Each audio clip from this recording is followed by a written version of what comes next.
Hello guys, welcome back to Civil Talks. तो आज हम सब स्टार्ट करने वाले हैं अपने न्यू सब्जेक्ट हाइड्रोलॉजी से।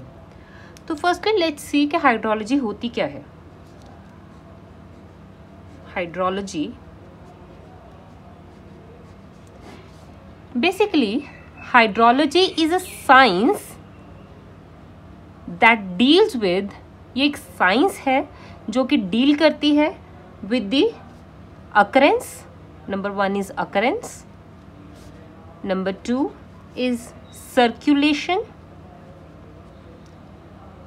And number 3 is distribution of water on the earth as well as atmosphere.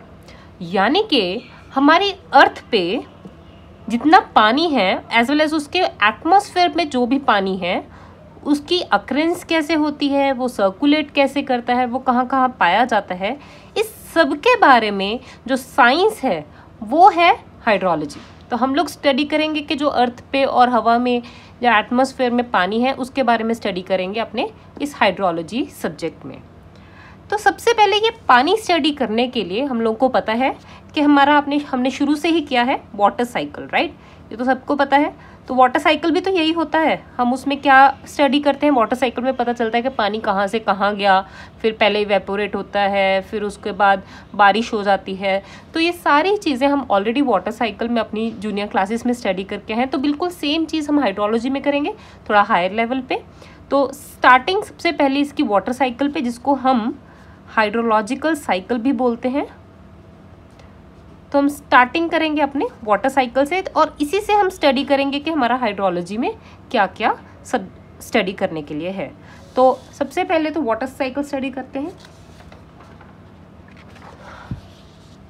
तो यहाँ पे मैंने एक बना के रखा है वेयर यू कैन सी कि ये है हमारे माउंटेन्स। मान लीजिए ये है हमारे माउंटेन्स, ये आपको क्लाउड्स दिख रहे हैं, ठीक है। ये मेरी टॉप मोस्ट लेवल की ज़मीन है। यहाँ पे आपको दिख रहा है कि माउंटेन्स के बाद यहाँ पे एक खड्डा है, ठीक है, मतलब थोड़ी सी जगह डिप्रेशन सा है, नीचे को हो रखा है। यहाँ पे कुछ ट्रीज दिख रहे हैं आपको। ये एक रिवर है जो जा रही है, ये आपको क्रॉस सेक्शन दिख रहा है, ठीक है। अगेन ये ऊपर उठा हुआ है और ये हमारा है ओशियन, ठीक है। तो सबसे पहले तो क्या होता है, जो ये मेरा ओशियन है, ये जो समुद्र है मेरा, इसका पानी सूरज के गर्मी के कारण ऊपर उठता है, मतलब इवेपोरेट होगा। क्योंकि हमारा यहाँ पे कहीं सूरज होगा तो सूरज से हमारी ज़मीन पे गर्मी होगी। तो क्योंकि गर्मी के कारण ओशियन का वाटर हमारा क्या होगा, इवेपोरेट होगा। मैं इसको मार्क कर रही हूँ ई से। इवेपोरेशन होगी। क्योंकि इवेपोरेशन हुई तो क्या होगा, क्लाउड्स बनेंगे उन वाटर वेपर्स के, ठीक है। पानी इवेपोरेट होता रहेगा और मेरे क्लाउड्स बनते रहेंगे। और क्लाउड्स बनने के बाद क्या होगा, ये क्लाउड्स क्या होंगे, कंडेंस हो जाएंगे। तो ये क्लाउड्स होंगे कंडेंस, और कंडेंस होने के बाद ये क्या करेंगे, प्रेसिपिटेट होंगे, मतलब यहाँ पे रेन हो जाएगी और पानी फिर से सारा का सारा ओशियन में चला जाएगा in the form of rain. तो प्रेसिपिटेशन होगी मतलब रेन होगी और फिर से पानी रेन में ओशन में चला जाएगा। इवेपोरेशन, प्रेसिपिटेशन, इवेपोरेशन, प्रेसिपिटेशन, इस तरीके से एक साइकिल चलता रहेगा। कुछ क्लाउड्स हमारे हवा की सहायता से, मतलब विंड की फोर्स के यूज से ट्रैवल कर सकते हैं टू द लैंड। तो हवा की विंड के कारण कुछ क्लाउड्स हो सकता है कि मेरे लैंड के ऊपर आके आ जाएं और ये क्लाउड्स यहाँ पे आके कंडेंस होके अगेन यहाँ पे करेंगे, ठीक है। अगेन मैं पी से मार्क कर रही हूँ।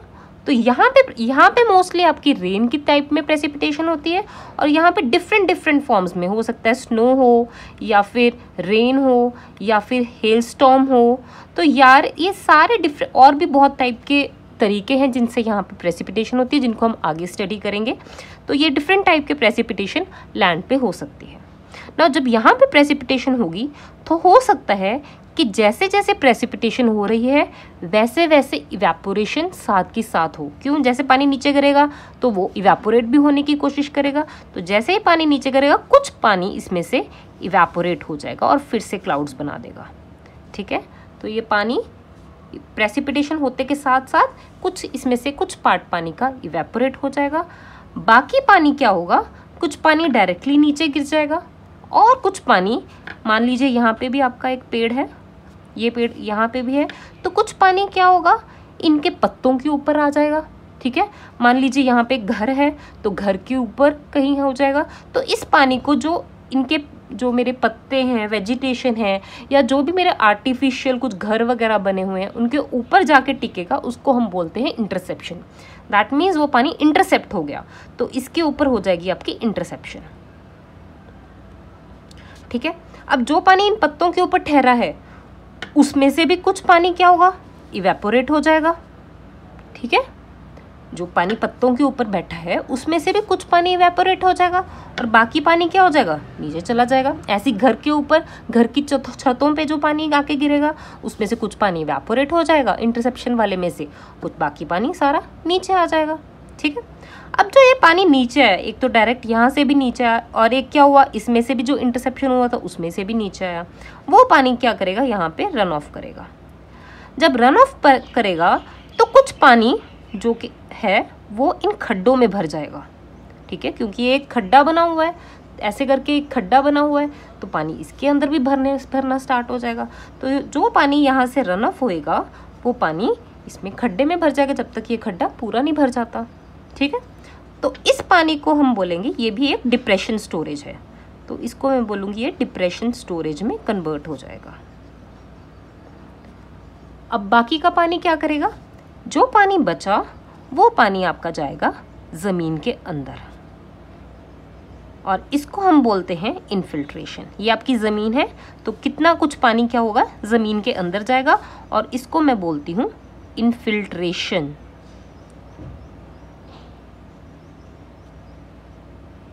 राइट, जब पानी अंदर जाएगा, इनफिल्ट्रेट होगा, तो होगा क्या, जो ये सॉइल है यहाँ पे, जो ये मिट्टी है, इसको गीला कर देगा। ठीक है, इसका मॉइस्चर कंटेंट बढ़ा देगा। अब जो ये पानी इनफिल्ट्रेट होके नीचे गया है वो दो तरीके से आपका मूव करेगा। पहला तो ये आपका ग्राउंड वाटर टेबल है। ठीक है, ये आपका है ग्राउंड वाटर टेबल, ये लाइन है ग्राउंड वाटर की।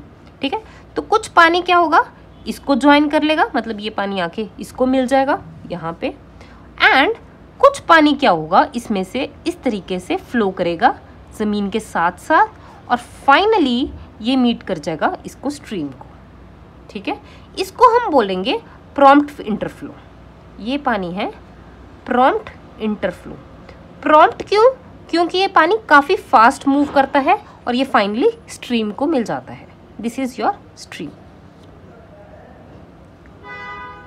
और जो ये ग्राउंड वाटर का पानी इसमें स्ट्रीम में जा रहा है, इसको हम बोलेंगे बेस फ्लो। क्लियर? तो this is all your water cycle. Again हम रिपीट करते हैं कि क्या हुआ, मेरा ओशियंस में से कुछ पानी इवेपोरेट होता है बिकॉज ऑफ द हीट। वो पानी कंडेंस होके, जब क्लाउड्स मेरे कंडेंस हो जाते हैं, वो फिर से प्रेसिपिटेट कर जाते हैं ओशियंस के ऊपर ही। कुछ पानी मेरा क्या, कुछ जो क्लाउड्स मेरे यहाँ पे फॉर्म होते हैं वो विंड की हेल्प से लैंड के ऊपर चले जाते हैं, वहाँ पे ये क्लाउड्स कंडेंस होके अगेन प्रेसिपिटेशन करते हैं, but now in different forms of snow, rain and hell storm. Right, अब ये जो पानी प्रेसिपिटेट हो रहा होता है इसमें से भी कुछ पोर्शन इवेपोरेट होता है, बाकी का पानी नीचे फ्लो करता है, उसमें से भी कुछ पानी इंटरसेप्ट कर जाता है in the form of vegetation या फिर मेरे जो आर्टिफिशियल स्ट्रक्चर्स बने हुए उसके ऊपर। जो पानी इंटरसेप्ट होता है वो पानी भी इवेपोरेट हो जाता है, क्लाउड बन जाते हैं उसके भी। बाकी का पानी मेरा क्या जाता है, नीचे सरफेस रन ऑफ फ्लो करने लगता है। उसमें से भी जो पानी है वो मेरा, अगर कोई डिप्रेशन बना हुआ है तो उसको काउंटर कर लेता है, उसमें भर जाता है। और जितना पानी बचा वो क्या करेगा, मेरा ज़मीन के नीचे चला जाता है। कुछ पानी नीचे चला गया, उसको हम बोलेंगे इनफिल्ट्रेशन। जो पानी इनफिल्ट्रेट हुआ उसमें से कुछ पानी तो मेरा डायरेक्ट स्ट्रीम को मीट कर जाता है, जिसको मैं बोलूँगी प्रॉम्प्ट इंटरफ्लो। ठीक है, मतलब ऊपर से ही। बाकी पानी नीचे ग्राउंड वाटर को मिल जाता है। राइट, नाउ कुछ पानी क्या करता है, ये जो ट्रीज हैं इनको भी पानी चाहिए, तो कुछ पानी तो ये ट्रीज ज़मीन से ले लेते हैं अपने लिए, एंड फाइनली उनके अपने पत्तों से वो ट्रांसपीरेशन के थ्रू फिर से ऊपर एटमॉस्फेयर में पानी भेज देते हैं। तो ट्रांसपीरेशन के थ्रू कुछ पानी ट्रांसपिरेशन के थ्रू मेरा फिर से क्लाउड्स में कन्वर्ट हो जाता है। जो पानी मेरे ट्रीज या जो भी प्लांट्स है, मेरी वेजिटेशन है, जो पानी ज़मीन से नीचे से लेते हैं। ठीक है, जो बाकी का पानी बचा, मतलब मेरा कुछ पानी इंटरसेप्शन में चला गया, कुछ पानी डिप्रेशन स्टोरेज में चला गया, कुछ पानी इनफिल्ट्रेशन में चला गया, कुछ पानी ट्रांसपिरेशन में चला गया। फाइनली इन सबको डिडक्ट करके जो मेरा पानी एक्स्ट्रा बचता है वो मेरा पानी ज़मीन के ऊपर से रन ऑफ होके फाइनली स्ट्रीम को मीट कर जाता है। तो ये जो आपका पानी ऊपर से जा रहा है इसको मैं बनूंगी सरफेस रन ऑफ या सरफेस ओवरफ्लो। तो ये जो पानी मेरा बचता है फाइनली सारे पानी से, उसको हम बोलते हैं surface run of. Now certain points about this water cycle और hydrological cycle. Number 1 is that कि ये जो evaporation of precipitation है, ये साइकिल कंटिन्यूसली चलते रहते हैं, तो इनमें एक पूरे हाइड्रोलॉजिकल साइकिल में एक बैलेंस बना रहता है। ये ऑनगोइंग प्रोसेस है, कंटिन्यूस प्रोसेस है, इसका कोई स्टार्ट पॉइंट नहीं है, कोई एंड पॉइंट नहीं है, ये कंटिन्यूसली चलते रहेंगे आपके साइकिल, राइट। नाउ चलिए अब हम चलते हैं और नेक्स्ट थिंग पे, that is your water budget equation.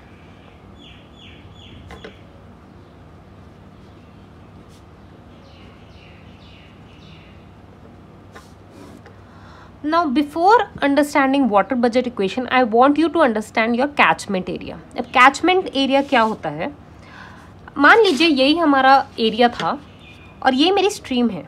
Now इस स्ट्रीम में पानी कहाँ से आ रहा है? जब इस एरिया में बारिश होगी तो वो पानी इस स्ट्रीम में आएगा, ठीक है। इस स्ट्रीम में कहाँ से आएगा पानी? जब इस एरिया में बारिश होगी तो वो पानी यहाँ आएगा।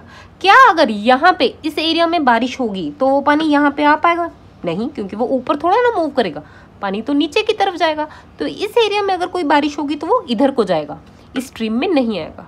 तो इस स्ट्रीम का कैचमेंट एरिया वो होगा जिस एरिया पे अगर बारिश पड़े तो पानी इसके अंदर जाए।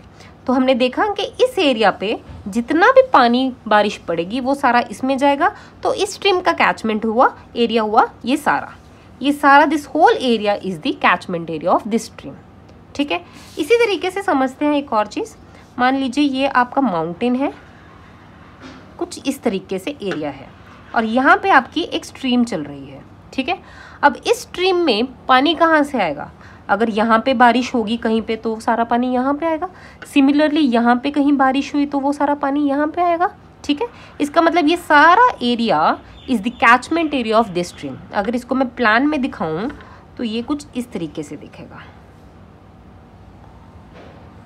ये आपके माउंटेन्स हैं आसपास और ये बीच में स्ट्रीम जा रही है। तो इनका जो भी पानी होगा ये पानी ऐसे जाएगा, ठीक है। अगर मैं ऊपर से दिखाऊं तो ऐसे दिखेगा, ये पानी इधर गया और ये पानी इधर गया, ठीक है। तो ये पूरा this total is the catchment area of this stream, right. और इस लाइन को, जो कैचमेंट एरिया की लाइन होती है, इसको हम बोलते हैं डिवाइड लाइन या water divide.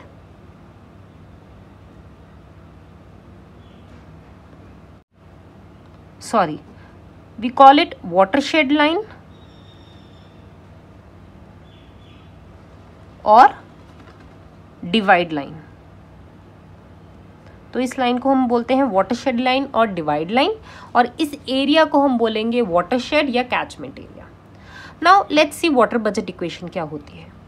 According to water budget equation, for a given catchment area in an interval of time delta t, the continuity of equation holds. मतलब किसी कैचमेंट एरिया में किसी टाइम के लिए क्वांटिन्यूटी ऑफ इक्वेशन रहेगी। Now क्वांटिन्यूटी of equation मतलब क्वांटिन्यूटी of equation, क्वांटिन्यूटी of equation मतलब इस एरिया में किसी टाइम पे जितना पानी अंदर जाएगा कहीं से भी, माइनस जितना पानी बाहर जाएगा इस एरिया में से, कैचमेंट एरिया में से, equal to change in the storage. मतलब वाटर बजट इक्वेशन के accordingly mass of water inflow, जितना पानी अंदर जाएगा, minus mass of water outflow, जितना पानी बाहर आएगा, that is equals to change in mass storage. इस पूरे एरिया में से, कैचमेंट एरिया में जितना पानी अंदर जाएगा माइनस जितना पानी बाहर जाएगा is equal to change in the storage. इस पानी में जितना चेंज होएगा उसका इक्वल होगा। चलिए इसको आप देखते हैं कैसे हम इसको in the form of formulas कैसे बना सकते हैं। चलिए मैं एक बार फिर से लिख देती हूँ, mass inflow minus mass outflow equal to change in storage. अब आप बताइए मुझे कि इस एरिया में इनफ्लो पानी अंदर कहाँ कहाँ से आ सकता है। एक तो मैंने आपको बताया बारिश के थ्रू अंदर आ सकता है, ठीक है, तो in the form of precipitation. ये जो पानी है वो अंदर आया, इस ज़मीन के अंदर आया पानी, ठीक है, तो मैंने प्रेसिपिटेशन लिखा कि वो अंदर आया। अब देखते हैं कौन कौन सा पानी इसमें से बाहर गया इस एरिया में से। पहले तो ये जो इवेपोरेशन है, यहाँ से इवेपोरेशन हुआ, इवेपोरेशन हुई यहाँ से, ये पानी इस एरिया में से बाहर गया, ठीक है, तो मैं इसको माइनस कर देती हूँ, ठीक है। और क्या क्या इसमें से बाहर गया, ये ट्रांसपिरेशन वाला पानी भी यहाँ से बाहर गया, तो मैंने ट्रांसपिरेशन भी माइनस कर दी। और क्या पानी यहाँ से बाहर गया, ये जो सरफेस रन ऑफ है, ये आर, ये भी यहाँ से बाहर गया, इस एरिया में से स्ट्रीम में चला गया ये पानी, ठीक है, ये पानी में मैंने माइनस कर दिया, ठीक है। तो ये सारा पानी मेरा इस एरिया में से बाहर गया, ठीक है। और मेरा चेंज इन स्टोरेज क्या होगा, इसका लेवल डिफरेंस। अगर ये पानी मेरा ये पानी का लेवल मेरा कुछ इंक्रीज या डिक्रीज होता है, ये पानी, इतना पानी है ये मेरा पानी, ये मेरा इंक्रीज या डिक्रीज होता है, तो वो कितना इंक्रीज डिक्रीज होता है वो मेरा होगा चेंज इन स्टोरेज।